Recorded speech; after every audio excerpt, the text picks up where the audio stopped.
Hey everybody, it's Rachel with Rachel Q Stitches and welcome to my channel. Today is Tuesday, September 6th, 2022, and this is FlossTube number 75.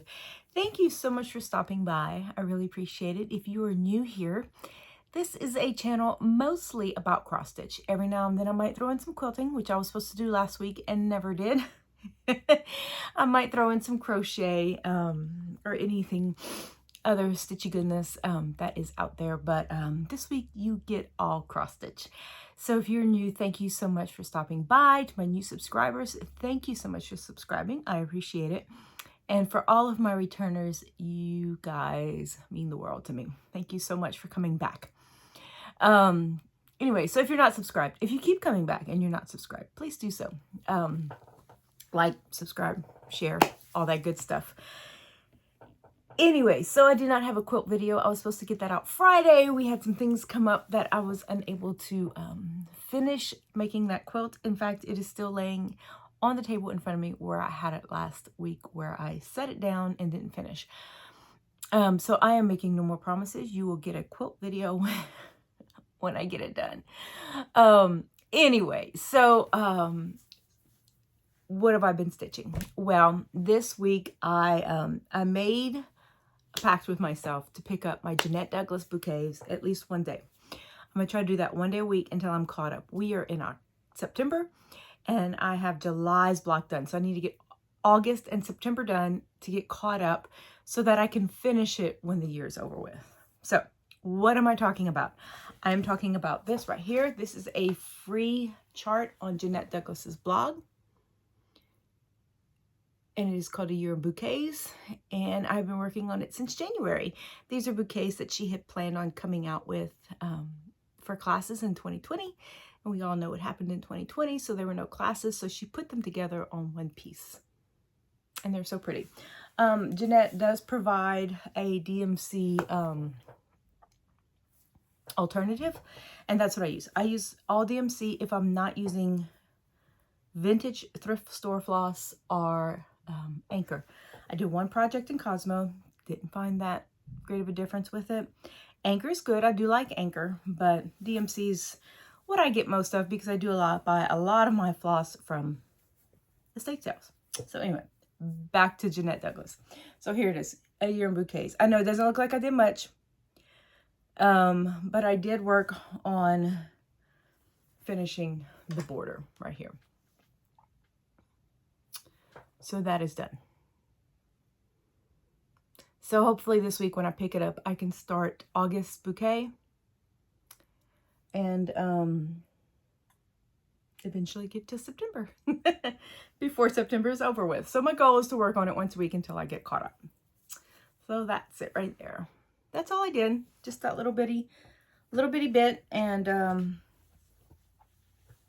you know, a few stitches is a few stitches, which I'm about to prove a point right here.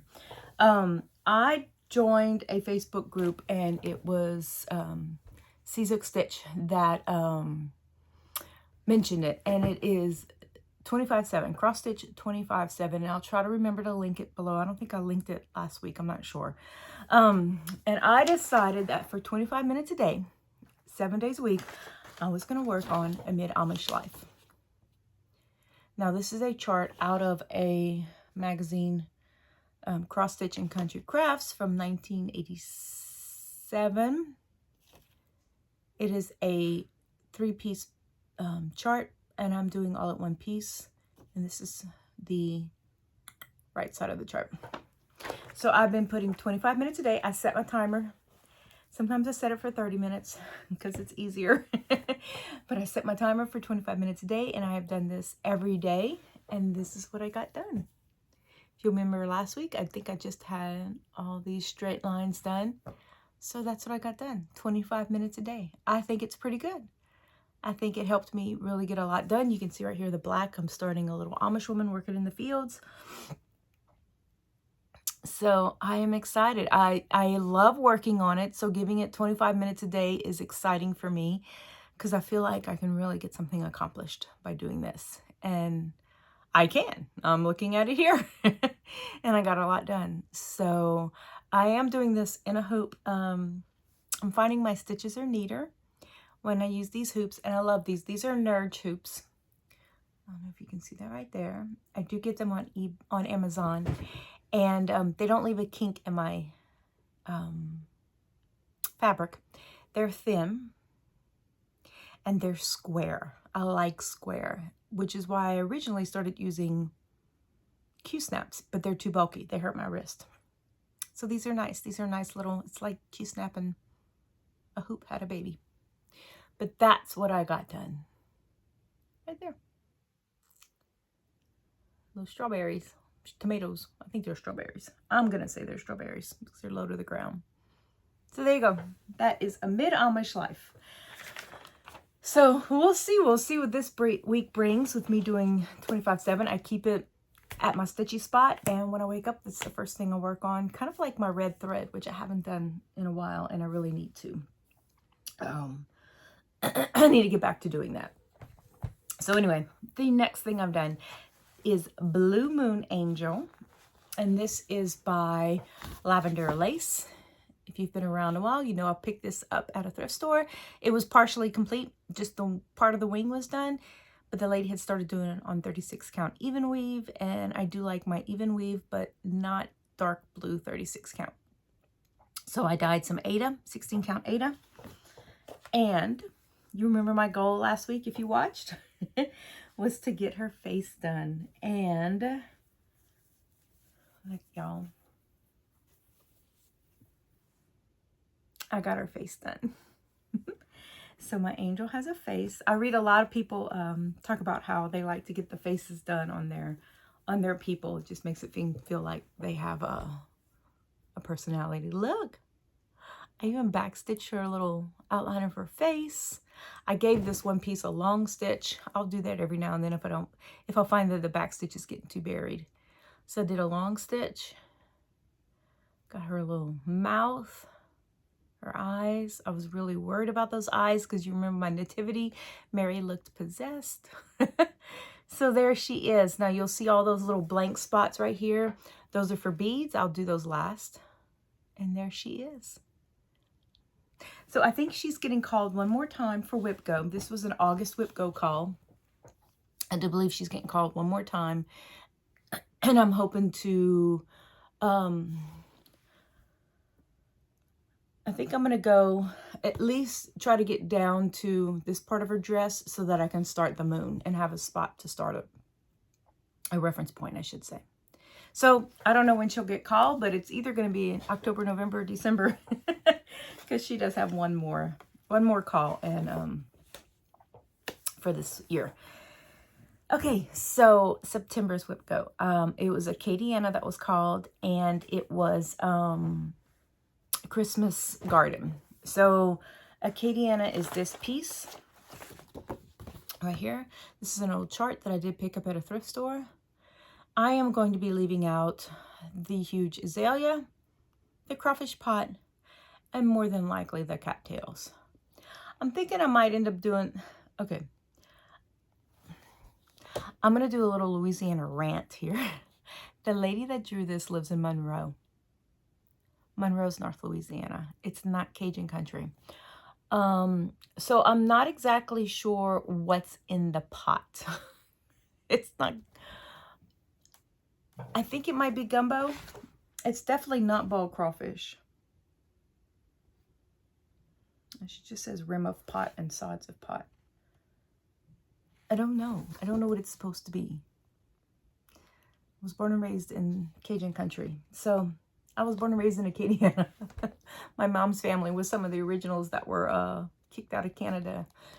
So I don't know. I don't know. Anyway, to me, I just want the house and a couple of the trees. So I'm leaving off the azalea, the duck, and the pot, and the cattails. I'm going to do the house, this tree with the moss. I have these trees already done. I just need to fill in where the duck is, the moon. So this is what I have done. I am really hoping to finish this month, and I might actually just call it done wherever I end. This is what I have done. So I worked on outlining the moss. I need to fill the moss in. I need to fill the moon in. our son. And then I think I'm going to fill in the moss and do a couple of the little grassy areas right here. And then I think I'm going to call it done. I think it'll fit in an 8 by 10 if I do that. I have a frame that I'm going to try it out on and see if it fits. And then, like I said, put the chimney on, finish backstitching the house. Actually, I think I'm done backstitching the house. And that's it. That's all I'm going to do. I'm going to call it done. I'm done with this piece. It's funny because it is on 14 count Aida. And I find that I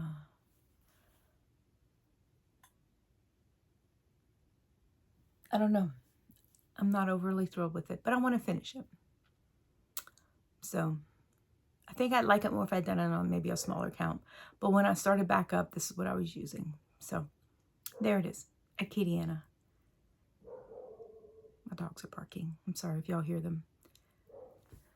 So, like I said, I'm hoping to get this done. This will be a finish. I'm trying to get a lot finished for this year because I am working on my plans, what I want to do. And I'm going to talk about that a little bit toward the end and at the end of the video.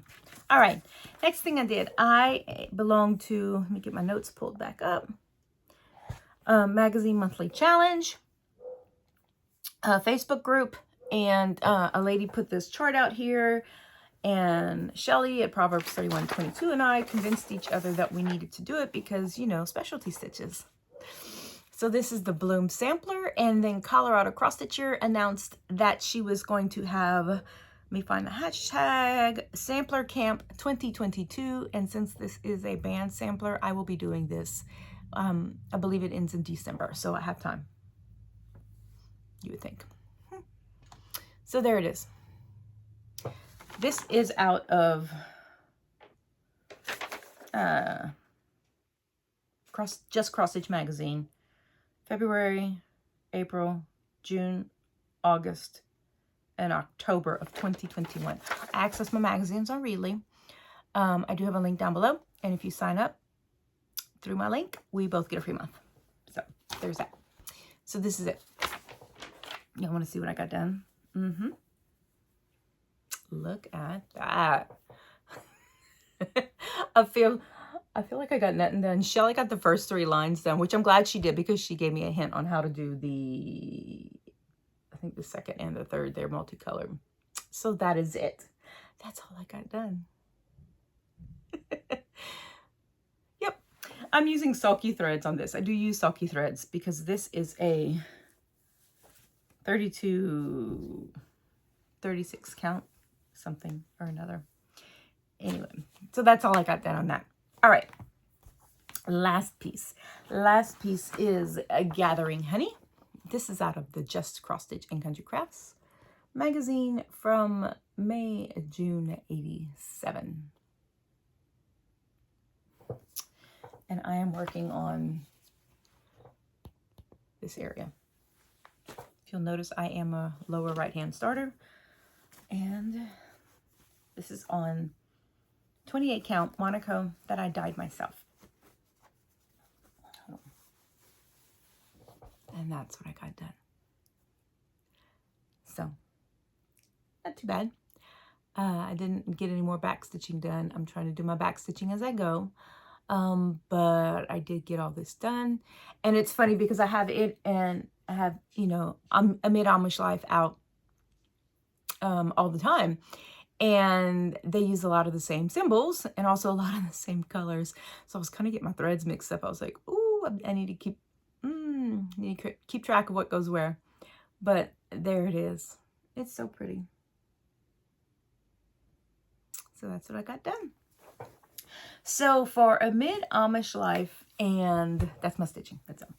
Amid Amish Life and Gathering Honey, I have been doing something that I think up until maybe last week before last, I said I'd never do. And that is I am working my charts on my iPad. I use GoodNotes for a lot of, I use it for my classes that I take my notes on it. I fill out my study guide with it. I use it for a lot of things, and I do have the Apple Pencil too that goes with my iPad, and I love it. I love the pencil. In fact, see if I can do this without, my notes are handwritten on my iPad. But I really, really didn't want to, because I don't want my battery to die on my iPad quickly. You know what I'm saying? But I was watching, sorry, I'm opening up GoodNotes right now. I was watching the 911 Stitcher, and she was talking about marking up charts on GoodNotes. And I was like, okay, let me try this. So I took a picture of gathering honey, of the chart where I was working, and I started marking it off. Now I do have, it's not like Pattern Keeper, you know, where you sit there and pop a symbol and it picks out all the symbols for you, because I still missed some symbols, some stitches. But I went ahead and I just took a picture, and because I can change the color of the highlighter and I can change the thickness of it, I can zoom in, y'all. Look at that. I mean, really, I can zoom in. So this is about how big I have it. So this is really nice. It's really, really nice. And I just, like I said, I keep my pencil charged next to me, and I just tap the little stitches as I make them. So it has been really, really handy for especially these older charts that I think they're both done on the inside of the pattern. It's kind of a newsprint, and so it's really kind of hard to see on itself if you can't zoom in, and this I can zoom in. So yeah, I'm marking charts on my iPad like I said I would never ever do. Yep, there we go. But let me get back to my notes so I can see what I'm supposed to be talking about. Anyway, so that's what I had. That's what I've been doing. I've been marking them, and it's been easier. And that's about all I have. Stitching wise, you know, not a whole lot. I did a lot, just not a lot to show. But anyway, we started small groups last week, and they are so good. I have a great group of ladies in my group. Really, really, I like when I have a group of ladies that likes talking. Makes it easier for me to lead discussion. But so we have that. We had the kids over Saturday for tacos. My daughter is on a work trip, so she's doing that, and that's about all I have. Nothing new and exciting happening. I think that's it. But anyway, hopefully I can get this quilt worked on soon, and show y'all what it is I'm doing. I'm looking at it right now, and I really need to cut some fabric. I need to cut some blocks. But thank y'all so much for joining me. I really appreciate it. I'm babbling right now because I have nothing to say, and I'm not even at 20 minutes yet. So, but that is it. I hope you guys have a great week. I hope you get some stitching done, and enjoy your stitching, enjoy yourself, and I will see you guys next week, Lord willing. Happy stitching, everybody.